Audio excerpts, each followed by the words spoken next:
Good afternoon, everybody. Welcome back to Cilinix Crypto, or welcome to the channel if you're new. And welcome to this new video in which we are going to do something different because what I spent most of the day doing is researching crypto ETFs for 2025.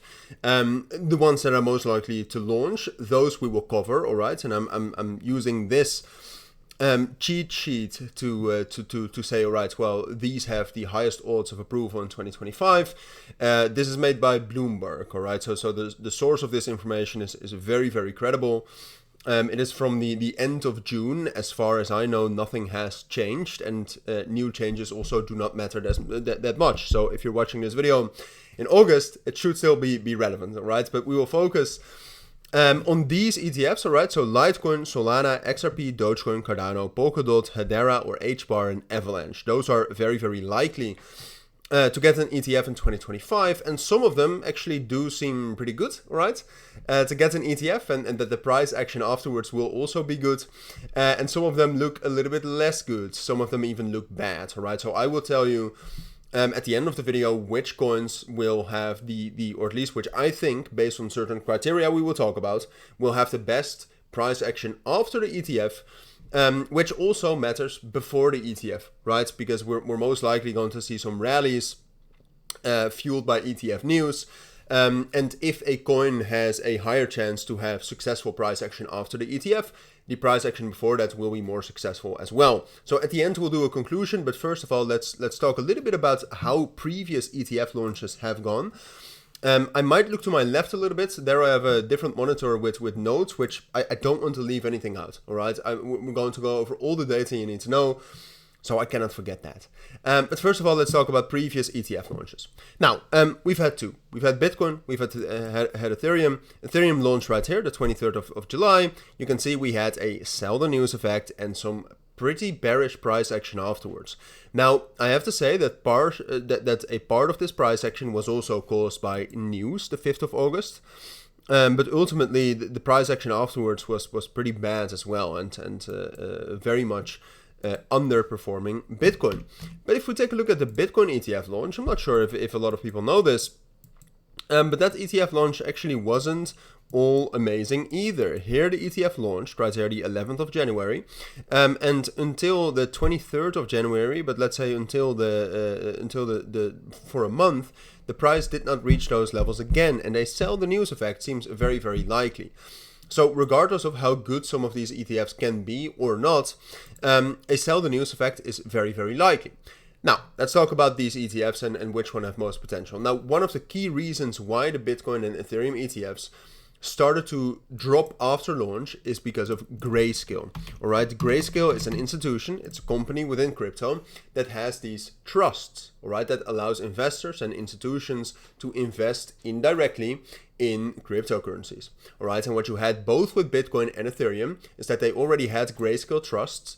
These Grayscale trusts were converted into ETFs, allowing these institutions and investors that bought these trusts to sell their assets, to sell their tokens or their IOUs against a more liquid market with these ETFs. That's why we also saw when the Ethereum ETF first launched, we saw net outflows. How is that possible? It's a new ETF. How do they have the ETF already? It's because the trust gets converted into an ETF, and that is going to happen with all of these as well if Grayscale has a trust. And Grayscale has a trust, I think, in all of them. All right, so it matters a lot how big that trust is. And like I said, we'll talk about Litecoin, Solana, XRP, Dogecoin, Cardano, Polkadot, HBAR, and Avalanche. Now, I don't think HBAR, I'm not certain if they have a trust, but most of these trusts are not that big. However, let's look at it. One of them is very big, and that is Litecoin. All right, they have about $180 million in their Litecoin trust, which a large portion of that will most likely be sold off once Litecoin gets an ETF, which it will get. And therefore, just to cut to the chase with Litecoin, I don't think Litecoin will have great price action, at least after the ETF. Maybe we will see some good price action before that. But this supply overhang is just too big for me to make Litecoin interesting. Now, when we look at others, I mean, if you look at Solana, it's $80 million. It's quite a lot of money, but compared to the market cap and compared to some other criteria, some other factors which we will look at in a moment, I don't think that's that problematic. And if we go down the list, Avalanche, $10 million, not problematic, even though not great either. XRP, very low, $12 million for a huge project. All right, so this is actually very positive about the XRP ETF, I would say. And if we go down the list, I mean, you can see Dogecoin as a trust that's minimal, which in this case is a good thing, but also a bad thing, and that's something we will talk about in a moment. And then the other ones are I cannot see them right here, but if they do have these trusts, so Cardano, I think Cardano, I might be wrong about that, but let me look that up real quick. I thought Cardano had a trust, but I seem to be mistaken. But otherwise, it would probably be the same size of Avalanche. Same thing with Polkadot. But when we go over this criteria, right? So these Grayscale holdings, which I've told you, those are very crucial. Litecoin is very bad. XRP is good. Solana is medium. Dogecoin is good, but we'll get to some of the bad aspects of that in a moment. Cardano is fine. Polkadot is fine. HBAR is fine. Avalanche is fine. All right. So those are the first remarks I want to make about the success or the potential of success for these ETFs. The second thing will be just the project. All right, is the project alive? Is the project actually doing interesting stuff? Is there activity on the network? And in this case, again, look, Litecoin, it's an interesting idea, right? And there's these narratives that this will be the silver where Bitcoin is gold. But at this point of time, we're not seeing that. Litecoin, unfortunately, although there's quite a lot of volume trading LTC, it is not an amazing network to use, and it's also not used that much. So Litecoin for me, again, this is a negative score. Now, when we're talking about some other networks though, Solana doing great. All right, so the TVL for Solana is great. Solana is one of the most active networks. It's growing. There's some amazing decentralized applications on that. And institutions know that as well, but we will talk about that a little bit later. Because one of the last things that I wanted to look at in this video is if institutions so far have already been interested in these projects. Because if they have been, there's a higher likelihood that they will buy the ETFs and that retail follows. But Solana, great. Now, when we're talking about XRP, when we're talking about Ripple, first of all, like their network is not great. $60 million in TVL and not a lot of activity. However, Ripple does have a lot going for it in terms of deals they're making, in terms of things they're launching outside of the XRP ledger. So I would actually say that when we're talking about how good of a project is it, look, I think Ripple is heavily overvalued when we look at the market cap of $135 billion. But I think you can make the argument that fundamentally they are actually building a real business, also with their RXP or with their own stablecoin. That I would lean towards calling this a solid project, although it's overvalued. And when we're talking about these other projects, I mean, Dogecoin, look, it's a meme. The network is not really being used. When we take a look at Cardano, their network is being used. They have $250 million locked on it. But we've seen a massive decline since December 2024. And right now we're basically at the same levels in TVL as November 2023, which basically means that the network, even though there's good developers and hard workers on there, there's not a lot of growth. It doesn't look very interesting for investors, I would say. Polkadot, exactly the same thing. There's some amazing developers on there, very smart minds. But it's not used as, like, I compare these to Solana, right? And then they're just shadows of what Solana is at this point of time.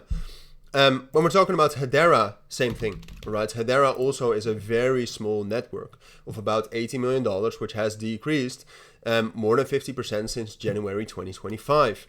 And then lastly, when we're talking about these last two, so that's only Avalanche. Avalanche is a little bit better, I would say, because they still have $1.5 billion on there, and you can also see some growth. But if you compare this to the previous bull market, there's been a massive decline. But I would say Avalanche is relatively positive, right? So compared to Cardano and Polkadot, Avalanche is definitely it's definitely a little bit better, a little bit higher. So yeah, but we'll get to that in the end, in the conclusion, and we'll bundle everything together. Finally, let's talk about institutional interest. All right, how much interest has there already been by institutions in these projects right now? And this is by far the most difficult thing to answer, right? Because there's a lot of facets going into this, but I'll try my best to do that. First of all, when we're talking about firms that have filed for S1s for the spot asset, right? So for these ETFs, basically, I think that matters, right? So when we look at that, Solana and XRP are by far the most applied for ETFs, and that does matter. All right, and you might already know which way I'm going, but I'm leaning towards XRP being a pretty good ETF, but we'll get to that in the end. Cardano is most likely going to be very bad. There's only Grayscale applying for that. If we take a look at Polkadot, it's only Grayscale and 21 shares. If we look at Hedera, it's only Canary Capital, which is a bit of a meme institution, meme firm. I'd argue the Canary, for example, also applied for a Pengu ETF and a Bonk ETF. So those are all not amazing. However, when we talk about something like Hedera, they do have a lot of major partnerships with major institutions, right? So that's great, but would they invest in Hedera? I don't know. When we take a look at the Grayscale Trust, I would argue no. And then when we talk about the Dogecoin, for example, look, Dogecoin, first of all, hasn't had any major ETF applicants. Yeah, you have Bitwise and 21 shares. Those are major, but it's not followed by any others. And it's a meme coin. Will a meme coin ETF be bought up? I have question marks with that, right? And we have seen with their trust, which is open at this point of time, that there's less than $2 million in assets under management, which is a bit of a red flag, right? So fundamentally, if we go over what we have so far, I don't like Cardano because there's not many applicants, and just in general, there's not that much institutional interest in Cardano. Polkadot, kind of the same thing, even though 21 shares has applied. And Polkadot, it's a little bit more. Look, they have, for example, raised over $1 billion from institutions. So Polkadot is a bit better than Cardano. Hedera is also unlikely. There's not many applicants, and yes, they do have partnerships with institutions, but does that mean that they will buy the token? I'm not convinced. And then you have Avalanche. Look, they have Vanek. Filing for the S1, that's already a little bit more of a respected firm. Avalanche also has some major partnerships with major institutions. So again, I think Avalanche actually ranks a little bit better than Hedera, Polkadot, Cardano. Dogecoin, I don't like in terms of institutions. Litecoin, also not very much. I mean, we have seen that a lot of institutions and investors have invested in Litecoin through Grayscale. But in this case, I think that's a little bit. I don't think that will help them. And then when we go over the last two, those have by far the biggest and the most firms actually going for those ETFs. And I think when we're talking about Solana and XRP, they actually both have quite a lot of institutional interest. Ripple is buying these companies that are very entrusted in the institutional environment, which is great, and they also seem to be very, very well connected, at least in the United States, which is obviously crucial for these ETFs. And when we're talking about Solana, you have quite a lot of institutions investing in Solana and investing in projects on the Solana network. And then if you combine it all together, right? So if you combine the Grayscale holdings or the private trust holdings, and you combine that with the how solid the project is at this point of time, and you combine that with already previously established institutional interest, I would say XRP is the best ETF. I think Solana is going to be great. I think Litecoin is not going to be great. I think Dogecoin could be great, but at this point of time, I don't think so. There's not enough proof of concept. I think Cardano is going to be bad. I think Polkadot is going to be bad.